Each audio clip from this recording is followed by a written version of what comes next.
Red squirrels are one of England's most iconic woodland species and one of its most endangered. Today, fewer than 40,000 remain across the country. The survival depends heavily on how we manage our forests. In this video, I'll explain how good forest planning and operations can protect red squirrels, minimising disturbance and help create thriving woodland habitats for the future. Red squirrels are legally protected under the Wildlife and Countryside Act and are a priority species under national conservation legislation. It's an offence to intentionally or recklessly kill, injure or disturb them, or to damage places they use for shelter, known as drays. A dray is essentially a squirrel's nest, typically a ball-shaped structure of twigs and leaves built high in the canopy. But legal protection alone isn't enough. Forestry operations play a crucial role in shaping the habitats red squirrels rely on for food, shelter and movement. To protect red squirrels effectively, we need to understand how they live. Red squirrels spend around 70% of their time in the tree canopy. They rely on seeds, cones, nuts, fungi and fruit for food. They also use multiple drays across their home range, especially during the breeding season, which typically runs from February to September. Red squirrels can live in a range of broadleaf and coniferous woodlands, but have a competitive advantage over grey squirrels in woodlands with fewer large seeding broadleaf trees such as oak and beech, a mix of tree species and age classes, reliable seed producing trees like Norway spruce and Scots pine, canopy connections that allow safe movement, shrub layers and woodland edges rich in food. Large, well-connected forests tend to support healthier populations, but even smaller woods can be valuable, provided they are linked to other suitable habitats.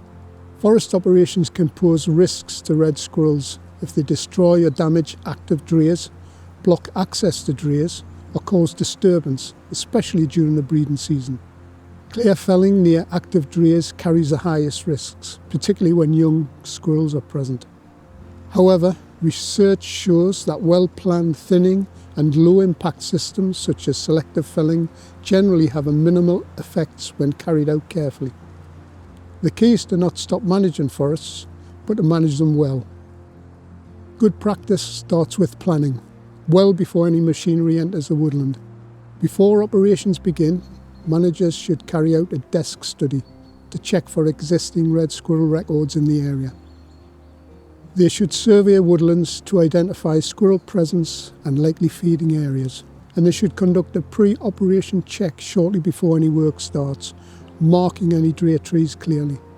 Where possible, avoid clear felling during the breeding season, zone operations away from the richest squirrel habitat, retain dray trees and surrounding trees, and maintain canopy connections so squirrels can escape disturbance safely. If active drays are found during work, operations should stop immediately. The trees should be left standing and the incident recorded. Protecting red squirrels isn't just about avoiding harm today, it's about building better habitat for tomorrow. Effective grey squirrel management is essential to their protection. Grey squirrels compete with reds for food and habitat, and they carry squirrel pox, a virus fatal to red squirrels but harmless to greys. Without managing grey squirrel populations, even the best habitat cannot secure a red recovery. Long-term forest design should aim for a diverse mix of species and age classes, a continuous food supply with at least 2/3 of the trees at seed-producing age, structural diversity achieved through thinning and continuous cover forestry, and a strong habitat connectivity across rides, roads and woodland edges.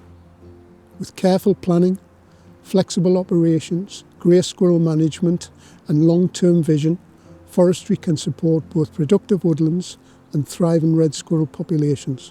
For more information, search red squirrels and forestry operations in England on gov.uk.